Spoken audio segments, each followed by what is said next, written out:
শিবরাত্রির দিনে আমরা যে শিবলিঙ্গের মাথায় জল ঢালি, জানেন কি শিবলিঙ্গের সৃষ্টি হয়েছিল কিভাবে? একবার ক্ষীর সাগরে ভগবান বিষ্ণু যোগ নিদ্রায় নিমগ্ন ছিলেন। তখন সেখানে উপস্থিত হন সৃষ্টিকর্তা ব্রহ্মা। বিষ্ণুকে ঘুমন্ত দেখে ব্রহ্মা ক্রুদ্ধ হয়ে নিজেকে শ্রেষ্ঠ ঘোষণা করেন। কথা কাটাকাটি থেকে শুরু হয় ভয়ঙ্কর যুদ্ধ সৃষ্টি রক্ষার জন্য।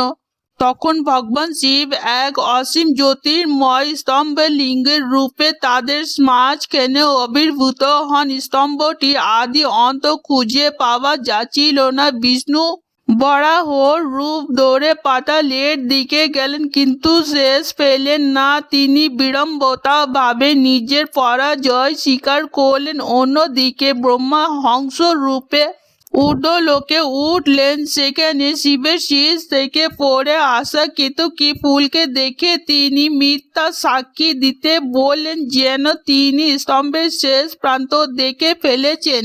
ব্রহ্মার অসত্য শুনে শিব স্বয়ং প্রকাশিত হন। মিথ্যা বলার জন্য তিনি ব্রহ্মাকে অভিশাপ দেন, পৃথিবীতে তোমার পুজো হবে না। সেই জ্যোতির্ময় স্তম্ভই আজ পূজিত হন শিবলিঙ্গের রূপে। সবাই বলো ওম নমঃ শিবায়।